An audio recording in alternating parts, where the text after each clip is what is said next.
Cuando un grupo étnico se considera a sí mismo superior biológicamente a otros y en consecuencia actúa atentando contra los derechos y la dignidad de los grupos que considera inferiores, está incidiendo en lo que conocemos como racismo. Este fenómeno ha estado presente en distintos momentos de la historia de la humanidad y en los recientes días ha cobrado una notable importancia al suroeste de los Estados Unidos. Para hablar sobre este tema, precisamente, estamos aquí conversando con Manuel Valenzuela, quien es investigador del Colegio de la Frontera Norte y quien ha realizado investigaciones relacionadas precisamente con este tema. Nos encontramos también con Roberto Martínez, quien es director del programa fronterizo del Comité Americano para el Servicio de los Amigos, y con José Luis Pérez Canchola, quien es el titular de la Procuraduría de los Derechos Humanos en Baja California. A ustedes muchas gracias por aceptar nuestra invitación y de platicar con nosotros aquí en el Colegio de la Frontera Norte en Tijuana. Manuel, quisiéramos que para empezar este programa nos caracterizaras, conceptualizaras un poco lo que entiendes por racismo y las maneras en que se manifiesta, en que se expresa concretamente al suroeste de los Estados Unidos. Sí, mira, desafortunadamente estamos viviendo un periodo en el cual se ha caracterizado por la reaparición de diversas manifestaciones de racismo en varios países del mundo, en Alemania, en Bélgica, en Francia, en España, en los Estados Unidos.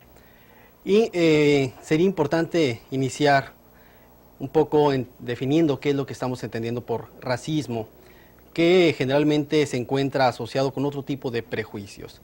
El prejuicio básicamente nos remite a lo que sería la predisposición que un grupo social tiene sobre otro. Es una construcción que puede ser realizada a partir de elementos reales o imaginarios, y en ese sentido el grupo caracteriza al otro, y cuando uno de los elementos importantes en la definición del prejuicio es que la gente que tiene prejuicios tiene poca información sobre cómo son realmente los otros.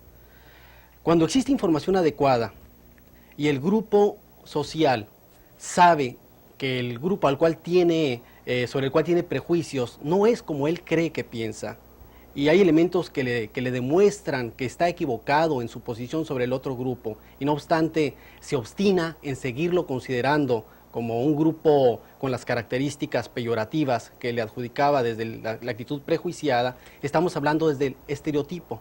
Entonces el estereotipo se diferencia del prejuicio en que es una posición bastante más consciente de que existe la ponderación de algunos rasgos del otro grupo, de la otra cultura, o la invención de estos, y en ese sentido no tiene nada que ver con la información, no es un problema de que no se cuenten con los elementos necesarios para tratar de entender al otro grupo, sino simple y sencillamente es un acto de odio, es un acto de diferenciación consciente del otro grupo.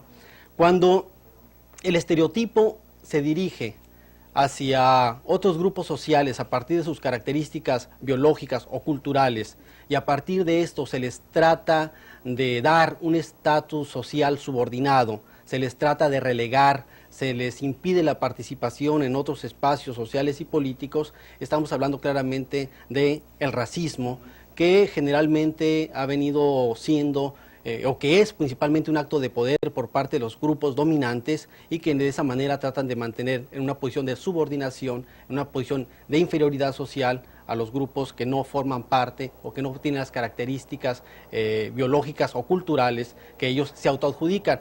Digo, ellos se autoadjudican porque hay suficientes investigaciones que demuestran que no existe una diferenciación social a partir de atributos biológicos. Principalmente estamos hablando de características culturales y cuando hablamos de estas características culturales estamos refiriéndonos a relaciones de poder entre los grupos. Ahora, este fenómeno tiene una forma muy específica de manifestarse, conformación de ciertos grupos, agresiones hacia grupos minoritarios al suroeste de los Estados Unidos. ¿Cuáles son estas formas de manifestarse el racismo? Sí, una cuestión que me parece importante destacar es que los actos que estamos observando recientemente o en los últimos años de racismo no son hechos aislados ni son novedosos, y que se encuentran insertos en una historia que inicia desde antes de la Guerra México-Estados Unidos y la firma de los Tratados de Guadalupe Hidalgo del 2 de febrero de 1848. Los prejuicios antimexicanos ya se presentaban entre la población anglosajona, que hacían aparecer a la población mexicana como flojos, violentos, no predispuestos al trabajo e inferiores en términos intelectuales. Posteriormente, estos prejuicios fueron y sirvieron en gran medida a los despojos territoriales de la población de origen mexicano que quedaba en los Estados Unidos, y también permitieron en gran medida, generaron muchas víctimas entre la propia población de origen mexicano.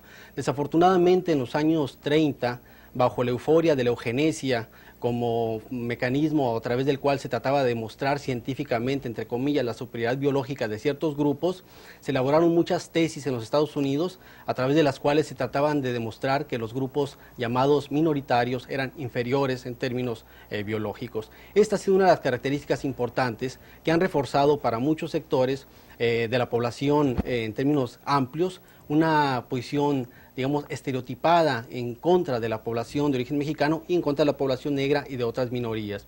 Yo creo que para llegar al tema más actual, simplemente me gustaría señalar que un antecedente importante donde se activa este estereotipamiento y deviene acto racista en contra de la población de origen mexicano fue justamente durante los famosos motines de los pachucos de los años 40, que fue básicamente la activación del prejuicio estadounidense en contra de la población de origen mexicano, no contra el pachuco, y que irrumpieron en lugares, en espacios públicos frecuentados por la población de origen mexicano para agredir a la población de origen mexicano. Aquí es importante señalar la propia declaración, el corolario de todo este movimiento, a través del teniente Durán Ayres, del condado del Sheriff de Los Ángeles, quien señaló que existía una predisposición biológica de los mexicanos hacia la delincuencia y el crimen. Dice, los mexicanos todo lo que sienten es el deseo de matar, utilizar un cuchillo o cualquier otra arma letal y por lo menos ver sangre. ¿Pero qué era el pachuco? El pachuco representaba a la población joven que había accedido a los espacios urbanos y que reclamaba darle un estilo a su propio entorno. Ahora, desafortunadamente, la nueva manera a través de la cual se ha articulado el estereotipo de lo mexicano, como se hizo con los pachucos con los años 40, que generalmente se busca una figura vulnerable, débil, y esa figura fue encontrada en ese periodo en la figura del pachuco, en el rostro, en el estilo, en la actitud desafiante del pachuco. Sin embargo, actualmente vemos que el estereotipo en contra del mexicano se ha canalizado principalmente en contra de la figura del migrante indocumentado. A él es a quien se le adjudican rasgos de violencia, rasgos de gente como transmisor de enfermedades, propiciador de desempleo, etcétera, aun cuando hay información académica suficiente para demostrar que en términos generales la migración indocumentada representa un subsidio para la economía estadounidense y en ese sentido lo que está dando cierta sensación de inquietud a la población en general estadounidense tiene que ver, entre otras cosas, con la propia recesión económica que están viviendo por un lado. En segundo lugar, lo que tiene que ver con una presencia visible de la población de origen mexicano, que son, digamos, el censo destaca 22 millones de hispanos en los Estados Unidos, el censo del 90, de los cuales aproximadamente 8 millones se encuentran en California y gran parte de ellos se encuentran en el área de Los Ángeles, 3,5 millones, lo cual nos está indicando que después del Distrito Federal, el estado de California sería el más grande si lo comparamos con los mexicanos, y esta presencia visible, aunada a una sociedad donde el el racismo es una forma ordinaria de funcionamiento en todas las instancias institucionales. Es lo que permite que en determinados momentos surjan grupos como los que están surgiendo y que seguramente en un momento más podremos tratarlos con más detalle. Ahora, los ataques que llevan a cabo estos grupos racistas en contra de esta población que es tan importante por su volumen en el suroeste de los Estados Unidos, puede cobrar diferentes formas, pueden ser agresiones verbales, presión psicológica o incluso agresión física. ¿Qué nos puede decir al respecto? ¿Cuáles son las principales formas en que se lleva a cabo esta agresión a este grupo minoritario? Bueno, para mí, como yo nací en los Estados Unidos, mis padres, mis abuelos, bisabuelos, todos, yo he visto muchos cambios. Siempre ha existido el racismo, donde se manifiesta en formas físicos, asaltos, pero también una forma psicológico y en forma de discriminación en las escuelas, el empleo y también en la comunidad. O sea, por ejemplo, yo lo experimenté en las escuelas, o sea, no nos animaron a seguir adelante para el colegio o a estudiar. Dicen que pues, necesitamos trabajadores en las empresas, en fábricas, pero no nos animaron para que siguiera más adelante. Y después ya en el empleo, en el trabajo nos discriminaron en la forma como a mí, que tenía ya una educación y un grado en esto y lo otro. No me permitían avanzar, por ejemplo, a un supervisor o reconocer que yo tengo la misma educación de otros y no me permitían en el trabajo avanzar. Y después cuando fui a comprar una casa, y yo estoy hablando como muchos, le pasó a muchos chicanos. En 1965, por ejemplo, yo pues hasta 1905 yo vivía aquí en el barrio de Sherman y Logan y quería comprar una casa, pero el único lugar donde podía uno comprar una casa era fuera de la ciudad, o sea, una casa nueva. Pues yo decidí comprar en el área del condado oeste de San Diego, un lugar que se llama Santee, pegadito con el Cajón.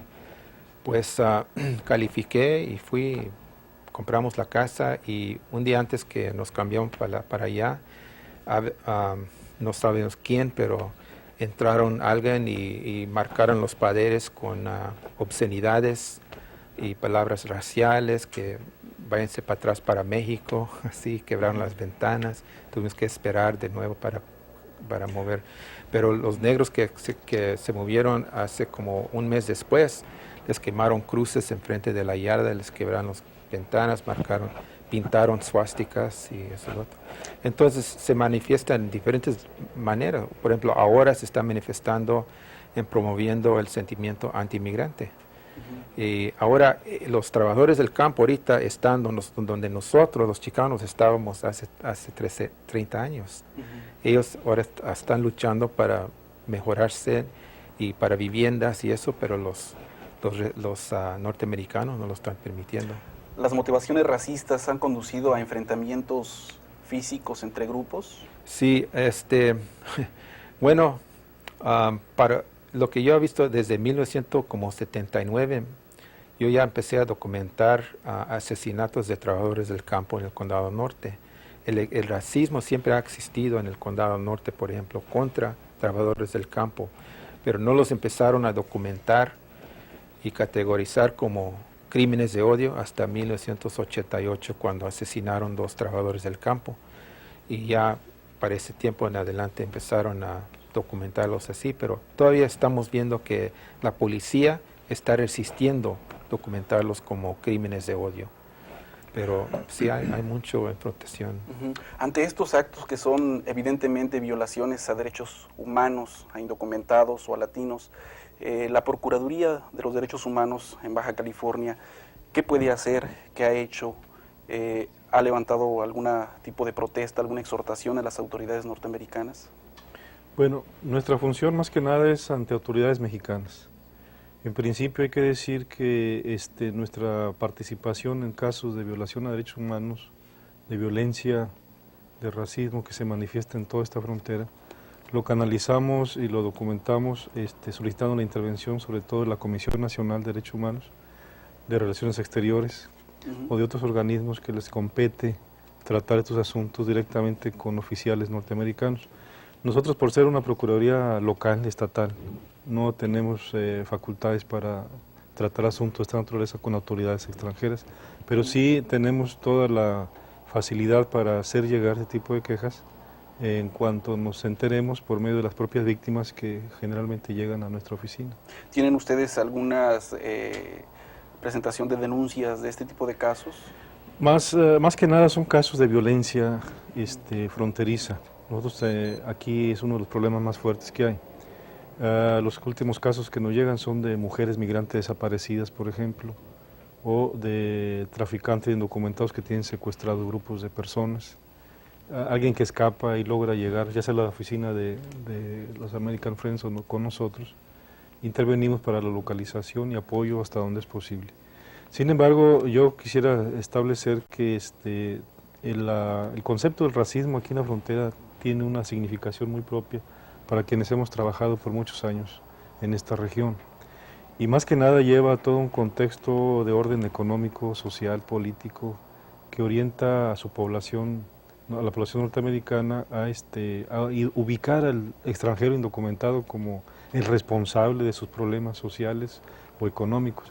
Y también justifica toda una situación para facilitar y motivar la explotación económica del trabajador migrante extranjero. En la medida en que el racismo se genera de esta forma, va creando todo un contexto que justifica la explotación y el señalamiento con estereotipos de los que son extranjeros sin documentos. Y esto efectivamente pues, es una agresión a derechos humanos.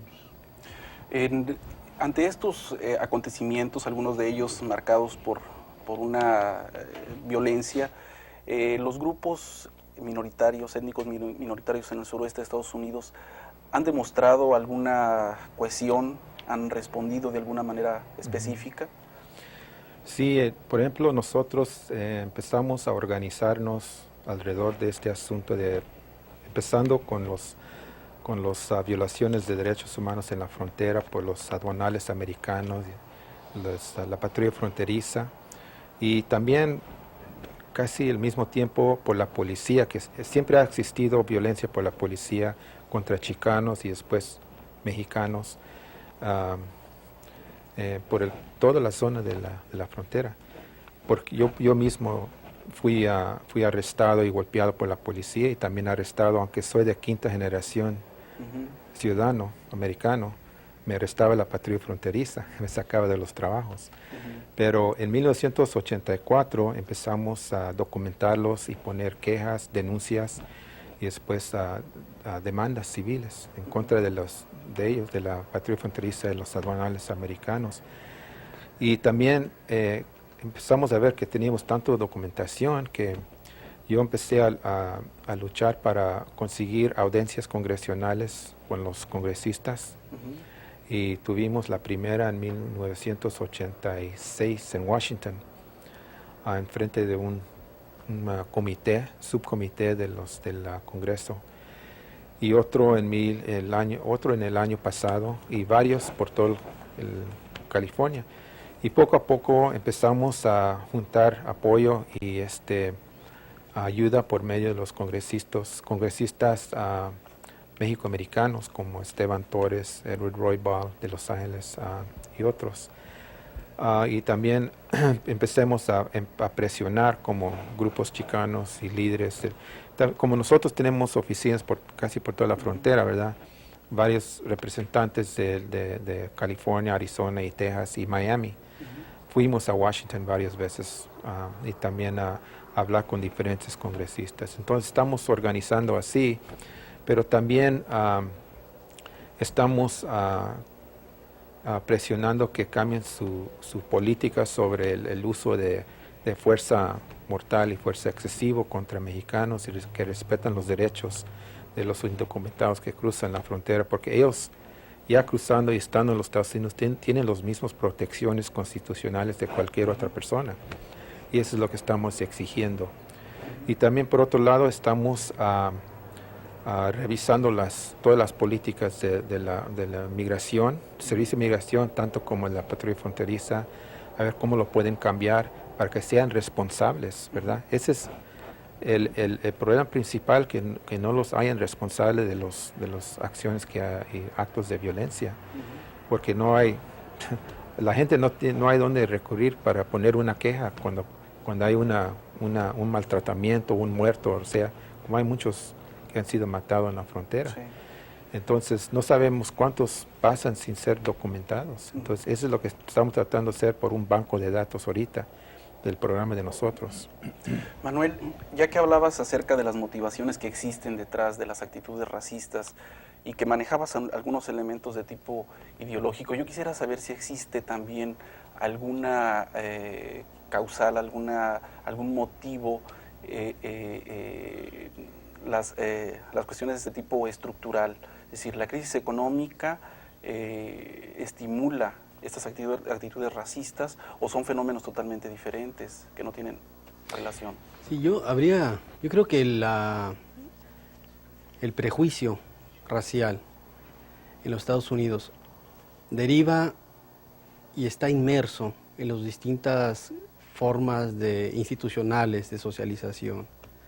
La escuela fue un elemento fundamental de construcción y de fortalecimiento de los prejuicios y estereotipos de carácter racista. No únicamente estas pruebas que señalábamos de los test psicológicos, sino también en términos de lo que es la propia organización cotidiana de la educación. Actualmente en el condado de Los Ángeles tiene un déficit de 2,000 maestros bilingües. Ha sido un problema que ha sido desatendido, que parte de una expropiación importante del lenguaje, que es un referente fundamental en la construcción de las identidades étnicas, y que, como es sabido, hasta inicios de los años 70 todavía se castigaba a los alumnos que hablaban español en las escuelas públicas. Es un elemento que se construye desde este canal tan fundamental como sería el educativo, que se reproduce en la vida cotidiana de los distintos grupos sociales en los Estados Unidos a través de la segregación espacial, un poco lo que señalaba Roberto Martínez en los barrios, donde hay una diferenciación, incluso una atribución de valor a los terrenos y a las propiedades, dependiendo del tipo de grupo étnico que es el que vive en ese lugar.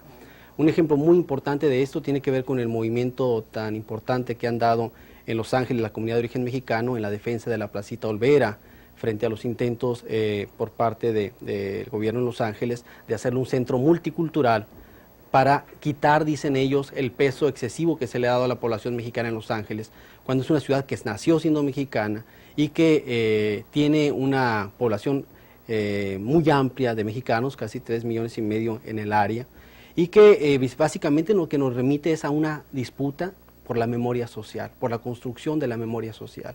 Y la comunidad justamente entendió que detrás de ese proceso de borrar esa área que es el corazón de la mexicanidad, como lo dijo Juan Gómez Quiñones, están representada lo que es una disputa étnica fundamental, es el evitar que te quiten de tus referentes que te permiten reconstruir tus elementos de identidad.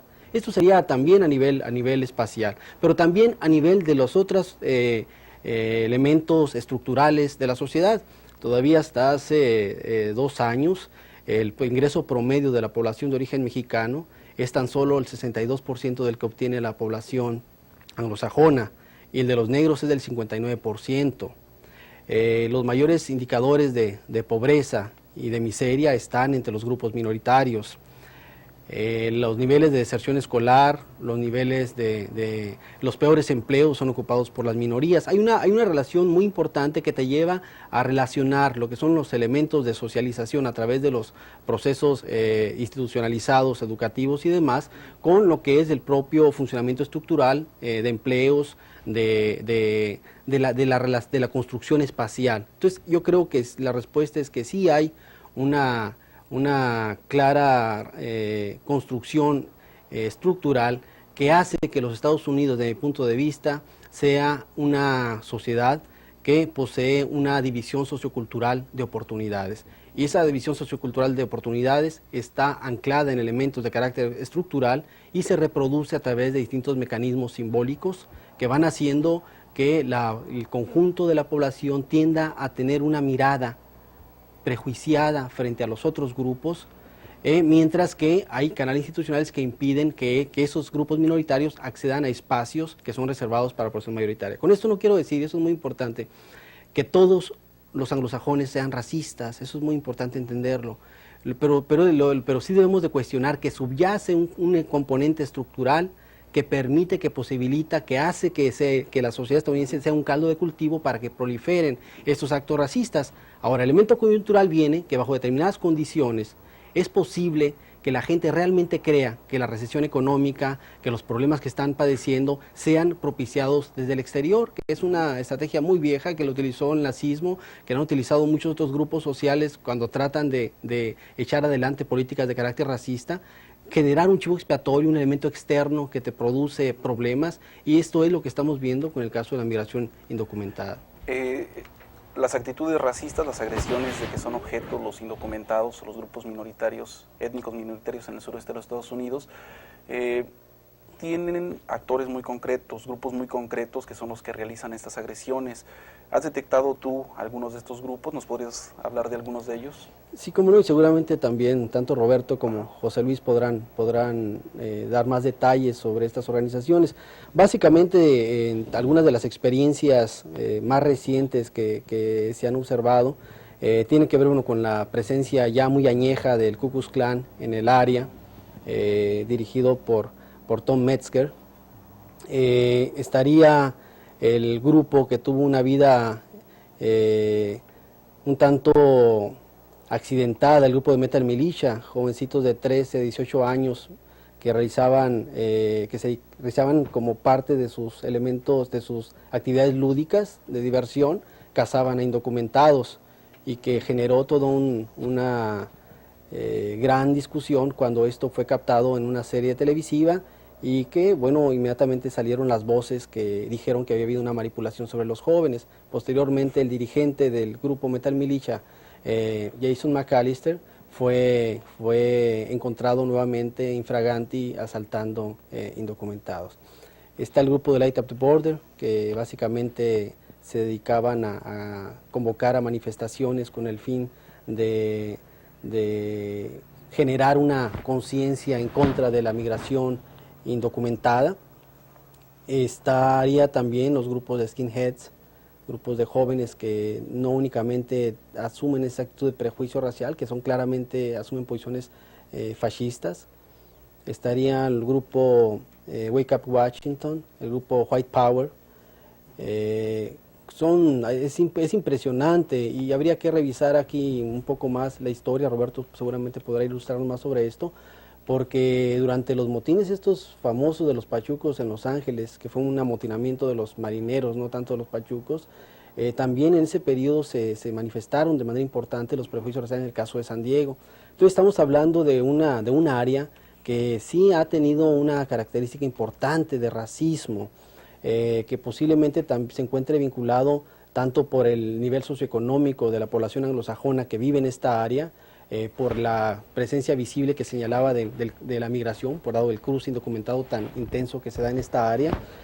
Otro elemento es el peso cultural que puede haber tenido los Marines en esta área, que alrededor más de 340,000 personas viven de forma directa o indirecta de esta industria militar, de la naval, y que incluso Jason McAllister señalaba que las actividades estas de cazar indocumentados las realizaban como una forma de prepararse para su futuro aquí en el ejército. Entonces hay varios elementos importantes que nos permiten ir reconstruyendo, tanto condicionantes objetivos como evidentemente, que son los importantes en este caso, los subjetivos, que son los que le dan visos de credibilidad a los prejuicios raciales. Bien, pues el tiempo se nos ha terminado y no nos resta más que agradecerle al maestro Manuel Valenzuela, quien es director del Departamento de Estudios Culturales del Colegio de la Frontera Norte, al señor Roberto L. Martínez, quien es director del programa fronterizo del Comité al servicio de los americanos, al servicio de los amigos, y al titular de la Procuraduría de los Derechos Humanos, a José Luis Pérez Canchola. Y ustedes, amigos, los invitamos para que vean una segunda parte de este programa la próxima semana por este mismo canal y a esta misma hora.